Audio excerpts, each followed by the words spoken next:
Minasan konnichiwa. Konnichiwa. Welcome to Musings number 28. 28, Mark. And Hello. Today, Greg and I are blurred. That's right. Blurred background. I'm on the road. Greg's at home. And we're going to be doing another thrilling musings from Japan. And let's get straight into it because we have lots to talk about. And let's start. Well, first, Greg, update. How's the weather? The weather, well, we're going into spring now. We're fully into spring, I would think, except those winter-like nights that we're still getting. But you got cherry blossoms, though. Yeah, we have cherry blossoms are out, and it's not officially the peak yet, but it's a few weeks away, I think. A few days, I think, actually, for you. A few days, actually, probably a week or so, maybe a week. According to NHK, the Sakura Watch. Yes, that's right. They were saying you're at 60%. 60%. Well, Nagoya, I guess. Wow. So, and we're at 30%. So 30%. Yeah. In fact, your peak is going to be about April 15th, typically. Yeah, I don't know because they said this year they might come out early. Early, huh? Yeah. I remember every year, but this year it's a crazy year with the weather. I mean, hard winter. We both had a hard winter. But, I had snow 6 times this past winter. So technically, it only snowed 4 times for me. But 2 of those times was like massive snow, like 3 feet, like colossal snow, like so mega snow, mega death. Death, yeah, that's a good word. Yeah. So, well, but the weather now has been really nice and stable. Warming up. Yeah, and it was in the it was like about 3 or 4 the other night, but in terms of Celsius. But and windy. But we've had some. We're starting to get some nice days where the high temperature gets actually kind of nice. Right. So today I'm looking outside right now. You can see the daytime light coming in from this direction. Yeah, sunny. Yeah, it's sunny, and it's sunny and nice day. It's a little hazy, but it's going to be great. Okay, and then we'll get that. So that's the weather from Greg. Thank you, Greg. Yay, Greg's weather update. Greg's weather update. Now, and we'll go on today. No call from Ty because Ty's actually started a new job, so he's going to be a little busy. Ty, so congratulations. We're doing this during the middle of the week, which is unusual for us. So we happen to have time off together, so to do that. So, but we're going to try to catch him on the next weekend. That'll be great. Okay, and then let's see. What's up, Greg? What we've been talking about differences between the U.S. and Japan, and there's lots of things going on. So that are crazy. We have been making notes about that. Let me look on my notes here. Ooh, okay. I'm trying to think. So in past musings from Japan, and now we're on number 28. Yeah.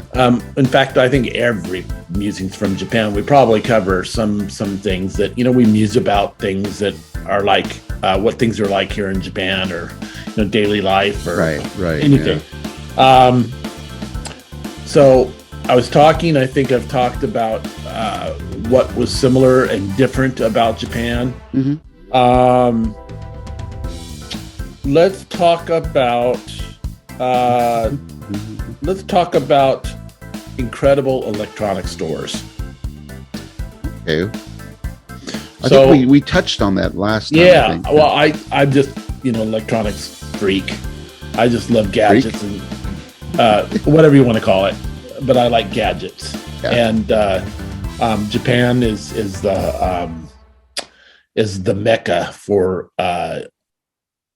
things you might want to, like gadgets and new electronics, things like that. The electronic stores here are fantastic. And at least at mid to upper range, high end range electronics. Yeah, Japan is really top class. Yeah, and it's actually pretty easy to get those kind of electronics. For example, I was at the local electronics store the other day, and I saw a TV that would be an equivalent of $3,000 or $4,000 US.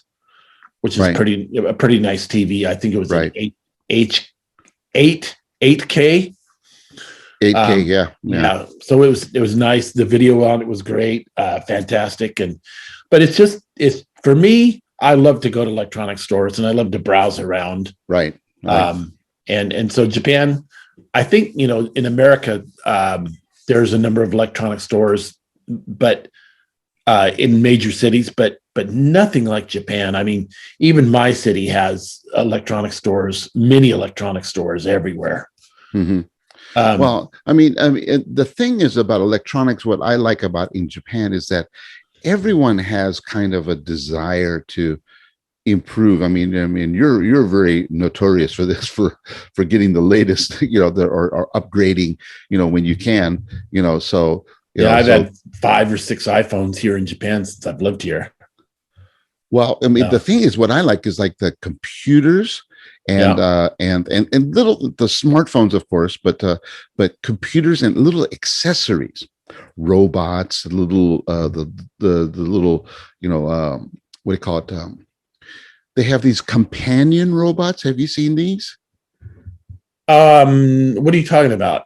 They're like little robots that you could program and you could talk to them. They're like a little Wi-Fi thing. So like in the States, people have the, like the Google speakers or those kind of things, but they have little robots here. They're like dogs or little, and now I've saw it that they're trying to set up robots to help with the elderly, so people during the pandemic, it's hard to get, it's hard to visit people because of restrictions. So they have these robots that'll come and they'll talk to you. And you can sit there, you can talk to your robot, whatever your robot's name is, hey, George, what's the weather? Oh, today the weather looks fine. And it'll actually answer simple questions like that, and Japanese people love these things. George-san, 今日の天気はどうですか? どうですか? いい天気です。いい天気です。きれい。It's like, I like that, and I'm not sure about the States if people are into that. I know here, the vacuum cleaners, the Rombas, is that what the Roombas? Have you seen those little circular vacuum cleaners? They go around. Do they have those here? Oh yeah, I guess they would. They did. I was watching I was watching on TV a housing show where the guy shows off his nice, and he has like a little mini garage for his Roomba inside of his kitchen. It parks itself in there, and then he clicks a remote, and it comes out and it starts cleaning the floor. Yeah, for the garage. No, in the kitchen, the dining room. In the kitchen. The kitchen. Yeah. Kitchen dining, Here's another thing that Japan does not have garages per se. No, carports. Not compared to America or something like that. No. They have carports, and some houses have carports, which is, there is a house right around the corner that does have an actual garage. Yeah, and they're actually in the countryside. Many people have garages. So do they? Because of the weather, like if it's heavy snow area, they can't have a carport because the carport will collapse. So, so they have garages built in, and usually the house is built on top of the garage. That's the situation over there. Right. Yeah. So it's above the garage. Yeah. Yeah, because the actual plot of land is very expensive. Very, very expensive. So you have a small foot, but you can build up. So you just utilize all possible area of the land. We don't think about that usually in America, except unless you live in like New York or big cities like that. But out generally in California, you don't think about the size of the land, because you have a front yard and a backyard and side entrances. They don't have that here. You have your little foot of land and you try to make it work as much as you can. Yeah, most people don't. I mean, I'd say 99% of the people in Japan don't have a yard. Even if they're in the country, they don't have a yard. Their house will be built on a small punk, and if they have a big area, it's for farming land. Yeah, right. Rice or other crops, but mostly rice. Mostly, yeah. And they won't. They might have like a vegetable garden, that kind of stuff, maybe. But not too far from where I live here, about a U.S. mile or a kilometer and a half from here is a park, and next to the park, across the street from the park, there's an ear clinic. I got to go there today. What? But for an ear clinic. And right next to the ear clinic in the city, in the center of the city here, there's a rice plot, a rice field, a Yeah, yeah, small area of rice, where they can grow rice, and they grow it right. every year. So, Well, it's which, like in Narita Airport, same thing.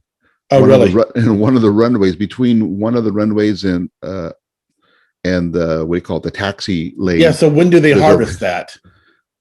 whenever the guy does it, because he still owns it. Between airplane landings and takeoffs. Yeah, and there's the taxiway and Yeah. the runway. There's a rice field, because the guy, actually, it's famous. Is this the farmers were protesting building that airport. Yeah, in the early 80s. Yeah, and this one Late guy, 70s, early 80s. this one guy held out, and he still owns that tambo in the middle, and rice field. Yeah, and he goes out there and he farms it. Oh, that's amazing. Yeah, so I mean, I think that's one way where Japan is different from America. Yeah. Let's see. Let's move on to something else here. Okay, electronic. We didn't get to electronics so much. Well, I mean, electronic stores, but you can get just about anything you need there, and any kind of gadget, in the stores here. Last time I mentioned the quality, though, of the electronics that you get here is very high. You don't get many really cheap when you go to an electronic store. Yeah, you can that's get right. cheap electronics at other places, like the 100 yen shop, the dollar shop, the Daiso, but in general, those aren't Japanese. They're made in Korea or Malaysia or China or other places. The Japanese products are all mid to high end kind of quality stuff. Yeah, they're really high quality stuff. So even the electronics in my car, the GPS system, the sound system, the speakers, high quality. Very nice. And you know what I find, though, is the navigation, like the GPS in Japan, they call it nabi, which is navigation. And the GPS for your car that you can mount in the car or that comes with the car, it's very expensive, actually, compared to America. Yeah, I don't know. I never had one in America. GPS when I was in America was the map.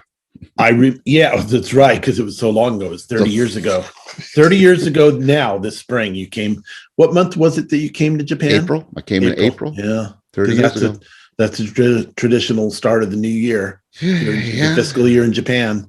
Starts April 1st. Oh, ho, ho. So yeah, electronic stores are great. Let's talk about that. The school years difference. Oh, yeah. Well, so this is one thing you taught me, and that the school years, they start in the fiscal year for a job or starting a new job, not typically anytime you want. Not typically, a new job starts April 1st. Right. The school year starts April 1st. Right. And continues to today. Right. I'm sure places in Japan are having their graduation ceremonies today. Our here in Niigata Prefecture, they're ending today and tomorrow, the last 2 days of graduation ceremonies. Yeah. And then they also have the end of the school term, and then kids are going on spring break for a week or so, or two. They don't have a spring break technically. Not technically, no. It's just an off time. It's an off time, yeah. And it is I've heard them call it spring break, but it's not something that's, how do I say it? I've heard it referred to as spring break. Yeah, referred to is probably the better way. But it's not as traditional what we would think it's, you're going on spring break. No, there's no calendar for it. There is no, it varies every year. And it also depends on the area that you're at. That's right. So at the schools I've taught at, this is about the time. Except last year when I was teaching at a school, I was in the office for a whole month, and we had no kids. So because from the 1st of March, from the last weekend in February through the entire month of March, they had no school. And then they thought they were going to come back in April, and we did. And then they shut the country down again for another 2 months. So for me, for education. For me, well, we still have students in school. I mean, they're doing their computer exams and other kinds of specialty classes. These are the continuing students. The graduation was I guess 2 weeks ago for us. And so what I'm doing at school is yesterday, we got the first load of textbooks for next school year. Oh, yeah. So I had to do the, count the textbooks and put and separate them and get them ready to distribute to the teachers, who will then give them to the students. We also had meetings about orientations, about I had to finish this just concluding year, the assessment, which I have to write an assessment about the goals and how I reached my goals or didn't reach my goals, or and then start planning for the next school year. You know what I noticed about textbooks, at least at the middle school level in Japan, is that textbooks are not hardbound typically. No. They're paperback. Yeah, and they're quite large in size, but they're paperback, and they've always have been. Oh, really? Yeah. Yeah, because if you go to the museums and stuff, you'll see textbooks from the the 20s or the teens, or even early Meiji in the late 19th century. They're all paper, no hardcovers. The only thing hardcover that you'll find would be like the school register. So what about university? Because I Same. didn't, so my studies at your school, they were all, of course, it was Japanese, but it was in Japan. Manufactured textbooks, mm-hmm. and they were all paperback, and I have a whole supply in my bedroom. And for universities the same. It's like if you go get the only hardbacks you get are usually ones that are produced overseas. Yeah, and the concept of hardback doesn't exist here in Japan. It's not part of the culture, because everything was a scroll before. You didn't have books like we did. They didn't print that way. Everything was on a scroll, so it was loose, and that's how they kept it. They kept it in a box, but that's about it. So, like if you look at old records of stuff in Japan, it's all kept in boxes, but the actual document itself is not bound by a hardcover. Weird. Well, so that's one thing that I find different as sorry. Sorry. Okay. Greg died for a second there, and he's back. Well, sorry, folks. I had a cold a week ago or so, and this is just the residual of the cold. Well, the other thing that would be different, like you said, with materials, is that here, I have never had a student ask me, do you have a pencil I can borrow or a pen I can borrow? Because they all have. They all have the materials. But it's kind of like how would you say? It's like natural. They all have their own pen cases, and they've got rulers, scissors, cutters, maybe, or erasers, different color pens for different purposes. I also find that stationery stores are. While we have great stationery stores in America, they're just on another level here in Japan. Yeah. And it's you can get everything you can imagine for writing and whatever at stationery stores. We have a great stationery store very close to us. And then Loft has other things from other than stationery, but Loft has a great stationery section. Well, I mean, I've got my little pencil case here. Yeah. Everyone has. And how much would one of those cost? I don't know. This is like maybe 600-700 yen. So got all my pens in there, But they can cost up to like $20 or so. Yeah, I mean, highlighters, blues, reds, blacks, all the stuff that I need to mark down students. This is kind of a nice little case. It just stacks and it stands on its own. Yeah. It's outstanding. Yeah.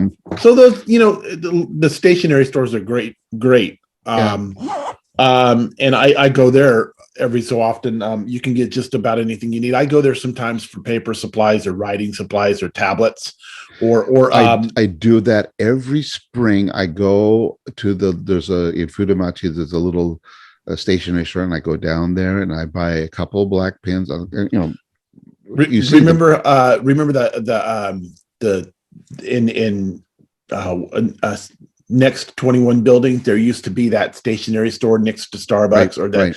yeah, or that bookstore. That stationery store is gone. That Yeah, Starbucks is gone. The bookstore is gone. gone. What do they put in that place there? Well, downstairs they have the Lawson or 7-Eleven, but no, there's so many little restaurants on the first floor, but downstairs is all offices now, and there's a dentist Oh, office down there, other things, but basically they've changed everything, because now that's a government building, next 21. yeah, and the Starbucks that was there closed about 2 years after I moved to Right. Niigata, to Japan. I was very disappointed because I would go there, and sometimes it was quite crowded too. I like that Starbucks. It was Yeah. nice place, but now Starbucks is just Bondi or in the station. But Niigata City has more Starbucks around the city now. Oh, that's good. So We've been to some of them. yeah, Did you like the Niigata station, the new one in Niigata Station? I like the Starbucks in there. Yeah, I Yeah. played in there. I played a Christmas gig in there Oh, great, 1 year. So, great. but I haven't been to Niigata Station in a while because they're reforming it, and I drive more. So I don't have a reason to go in the station. So I'm going Yeah. to try to do that someday, and on a day off, just because it's different, Greg. The front of Niigata Station is now closed. Did they tear down the main building in the front, No, but the they're getting office close building? to getting Yeah. close. So above the station in Niigata, on the Bondi side, the north side of Niigata Station, there was this large JR railroad office building, Right. and so it was above the station as you walk under the building, and it's 3 or 4 story tall building, and now there's no more. It's closed, and so they're going to tear that all down, and Well, that's one thing. they're going to make it so you can drive under it. The Yeah. buses can drive under it. So Yeah. So that's fascinating. Let's see. Oh, so here's another thing that's different about Japan. The business hotel oh yeah, is very. Tell us about the business hotel in this Japan is as so compared to maybe America. well. These are specifically, the name comes down. They're specifically set up for businesses. They're low cost, cheap, very small rooms, but they'll have everything you need: Wi-Fi, desk, Large television. refrigerators, and not necessarily a large television, but at least a good television, not a dumpy one, but really a nice. But it's a business hotel, so it's set up for, and they're usually set up in places where there's a lot of transportation access, bus stations, noribus, taxi stands, or the train station. So a person can come in there, do business, have complete access to local transportation, and get to wherever they need to go simply. And they're very cheap. I mean, and some of them have nice amenities, breakfasts, of course, and maybe they're attached to little restaurants. Some have nice ofuros, baths, onsen baths, and and sometimes there's one in Niigata called Dormi Inn that Oh has like yeah, yeah, upstairs on the top they have a yeah. rotenburo, and it's really nice. So So for our non-Japanese speakers, what's a rotenburo? rotenburo is an outside bath. Ah, isn't that great? Yeah. So Yeah. like one business hotel they had a rotenburo, and I stayed there when it was snowing. So I sit outside, and the snow just falls on my head. So would you qualify Shiroyama Onsen near Shibata as having a rotenburo? Is that a Yes, that's a rotenburo? rotenburo. Yeah. Yeah. When it's Where open, exposed to yeah, the air. Yeah. you and I have been to the hot springs bath, and we've had the experience of having snow fall on us while we were Yeah. It's you know nice. enjoying the onsen, yeah, the bath. Yeah. Nice stuff. So Yeah, great stuff. then let's see. Another thing about the business hotel, though, also is that there's lots of chains, like APA. Appa, yeah, Okay. APA, APA, Appa. which is owned, who I forget the name of the woman who owns it. I mean, she does a very specific um, job with her business hotels, where they have lots of amenities, and they're small amenities, or things that you don't think about. She's the one who kind of started the trend of providing everything like toothbrushes, hairbrushes, hair dryers, uh, shampoos, even in the in-room bath, that she'll give you a bubble bath that you could put into your own bathtub. It's real small little things like that. Little sprays that are in your closet to to deodorize your coat, your jacket, or your shoes. Just simple things. They're all free. Extra towels. It's surprising when you go what you get for the price, and you say, "Oh, Yeah. this is a small room," but after a while, you don't care. You don't care. The refrigerators, they put the Yep. refrigerator in your room so you can bring in your own food and keep it cool. Some Yeah. place they all provide tea and coffee as well. And being that we've been out of, I could even say I've been out of America so long now. This is my eighth spring in Japan, or is it Yeah, ninth? I think it's the eighth spring. Eighth spring, yeah. And so 13, 14, 15, 16, 17, 18, 19, 20, 21. 13, 14, 15, 16, 17, 18, 19, 20, 21. It's in my ninth spring. Ninth spring. Hey, there it Yeah. is. So, but if you go in Japan, they give you a special kind of key. It's like the business hotels. It's often they can give you a card, or they'll give you a card, or sometimes it's that long key, the long plastic thing that you stick in the thing. That's probably the older kind of hotels. That's a little older, but then they give you the card, and you put it in a slot in your room, and then when you take the card out, the entire electronics turn off in the room. right. It's eco friendly. Yeah, So that's really a good feature. no waste of energy. Your air conditioner goes off, everything goes off. Yeah. I think even your refrigerator goes off too. Everything electronic goes off. Yeah, it's pretty amazing. So that's one thing. Now, love hotels. Japan has love hotels. Yeah. I've never stayed at one. We have one nearby. You should go try it out. Yeah, it'd be great. But we have love hotels here in Japan, and they're actually they're everywhere, really. Yeah, basically, love hotels are just hotels that you can stay and do your business for a couple hours. Yeah, but I had a couple of friends a long time ago, a man and woman who were from upstate New York. They were from Niagara, from that area, Rochester, and they were working in Japan. And they said when they would travel throughout Japan, they would always stay at a love hotel. They wouldn't book a hotel. Actually, business hotels weren't that big at the time. Now they probably would book a business hotel, but they would stay at love hotels because you don't need a reservation. You just pull in, grab a room, whatever's available, and you can stay. And some places, depending, it was cheaper to stay at a love hotel. That's right. It's actually cheaper.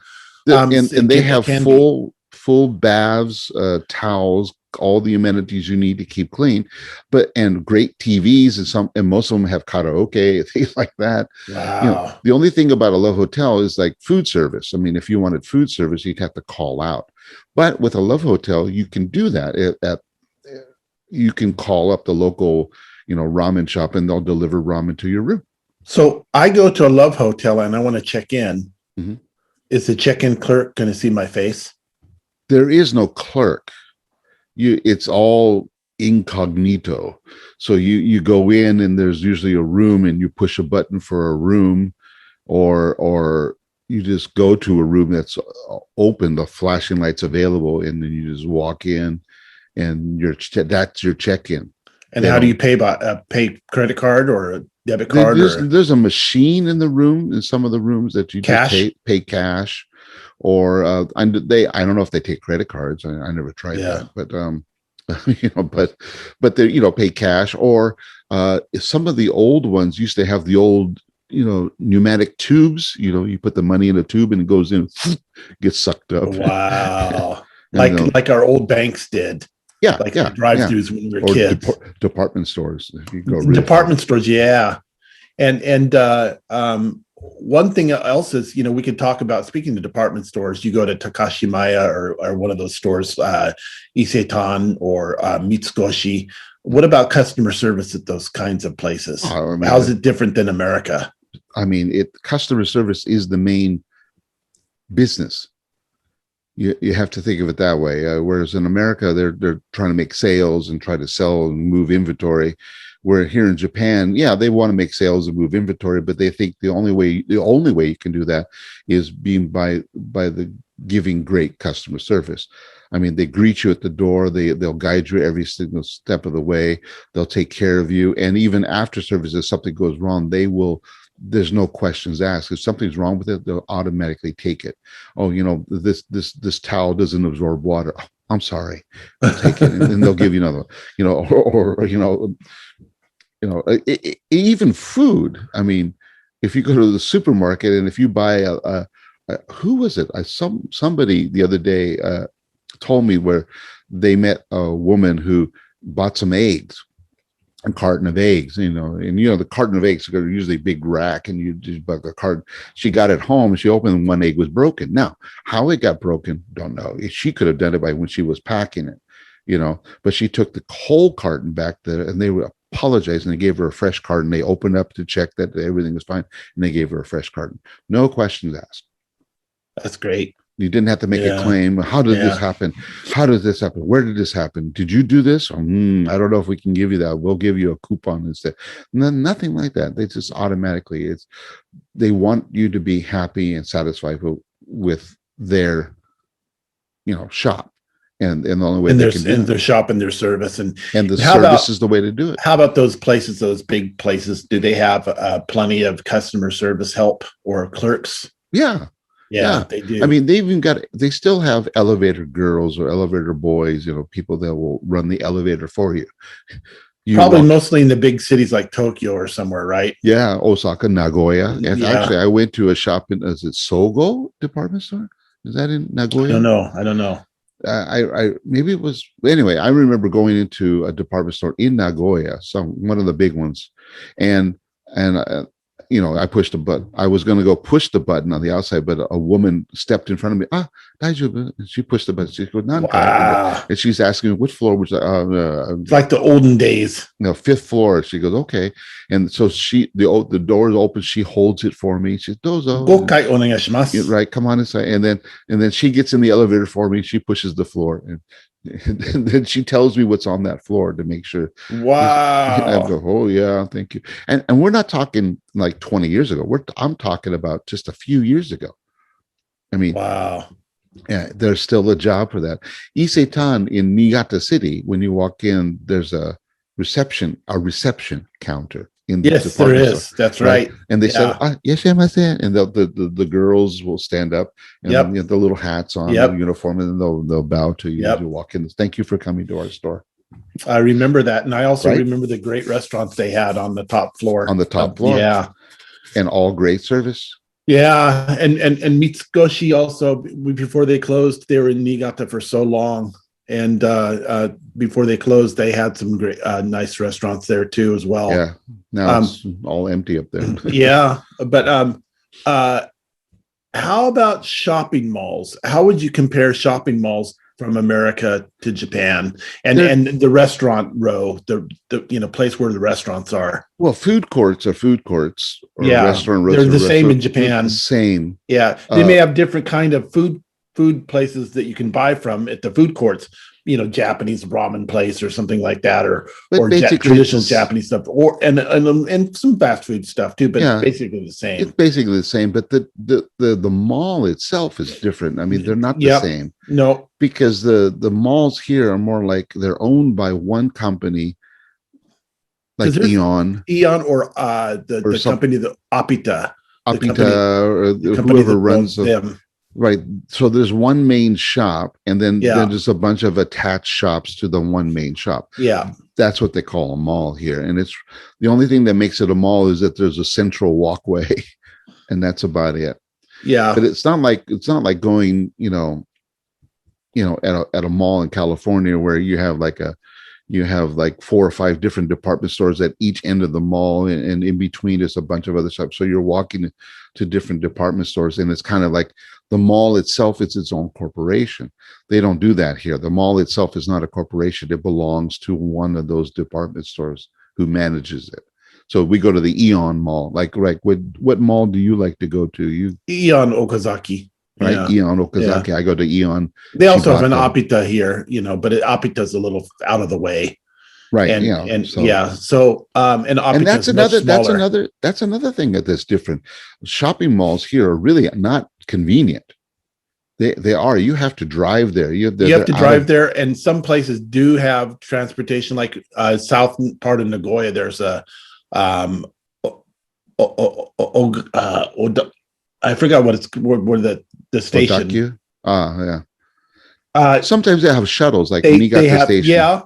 Well, Nagoya, from Kanayama Station, you can take a shuttle to the Eon, and it goes every 15 minutes. Right. In nearby mall, which is great.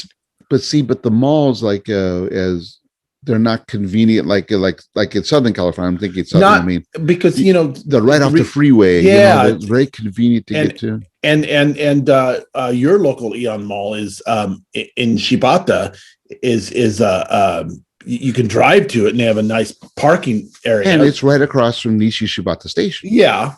But the other mall in Niigata, the Kameda, the big Eon Mall, is not convenient. If you don't have a car. It's a long bus ride. Yeah, it's a long bus ride. If you have a car, but the parking there is horrible. Yeah. And the parking at that mall I mentioned in south part of Nagoya, the parking is terrible. You even have to pay for parking there. Oh, geez, you have to pay.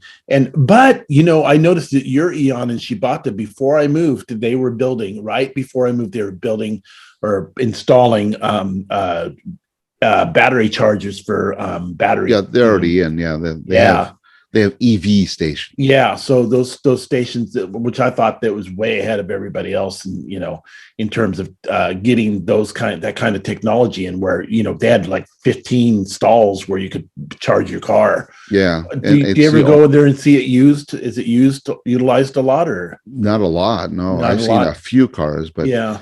But I don't go shopping there very much. So yeah, you're not a typical shopper, but yeah, I recall one of those times we were there and we made from the food court, which they had to have McDonald's in the food court. Right. There at the Shibata Eon. We made Facebook live videos there and broadcast like that was the first time we did anything like that. I think that's the first time ever that we did anything such as that. And that was 4 or 5 years ago. It was 4 years ago. Now we're 28 shows in this series. Yeah, this is great. So. But anyway, let's shoot one more difference because we want to keep our time down. Great. So let's talk. Let me just pick one.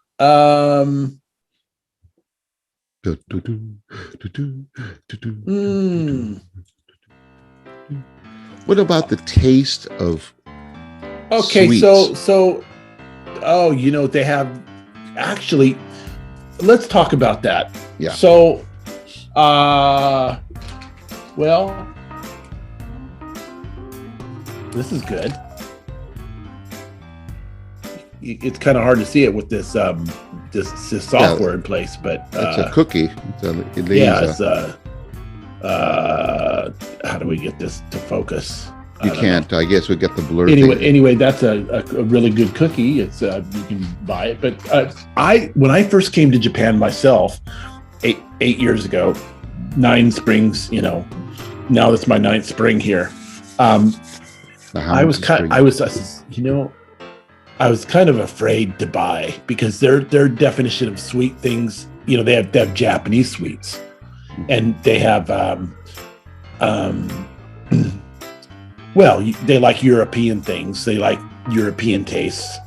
But they actually, I'm very happy with the quality of cake or cook. You can buy, they don't have cookies like we have in America per se. Yes, they They're do. not they have biscuits, but it's not a cookie culture like America. It's Europe, like you said, European. It's European stuff. Yeah, and for example, coffee drinks or sweet drinks, or they're like European and they're fancy. They love fancy things, or the Japanese have a sweet tooth. Yeah, but it's different than the American tooth. Different, and actually the Americans have a sweeter tooth because the level of sugars that are in Japanese sweets is like half of what you get in an American sweet. So like yesterday I went to Italia Ken, The hotel in Niigata, which has been there more than 145 years. Yeah. Yeah, I had lunch there, and had a set lunch, and I had coupons, so it was cheap. And they gave me dessert, a big old plate, and I had a dollop of ice cream and two little brownies, squares. How small? Smaller than my mouse. My mouse would be 4 times the size of what I have. Just. And they, a little chocolate powder on the plate, 2 little mint leaves, and boom, that's my dessert. But when you taste that brownie, it's not like a brownie that you make in America, and it's like you can feel the sugar crunching in your teeth when you bite into it. This was a pastry. It was delicate. It was thick.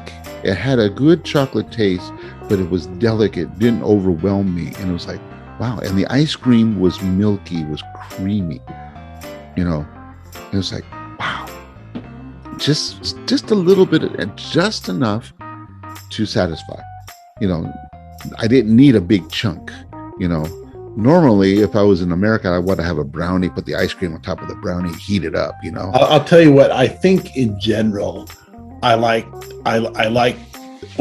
both places. I like American desserts and desserts. I've come to love desserts in Japan. Yeah. And I'm ashamed to say that I buy ice cream sometimes. Ice cream is kind of expensive here, but you can get Haagen-Dazs. You can get a lot of things that you can get in America.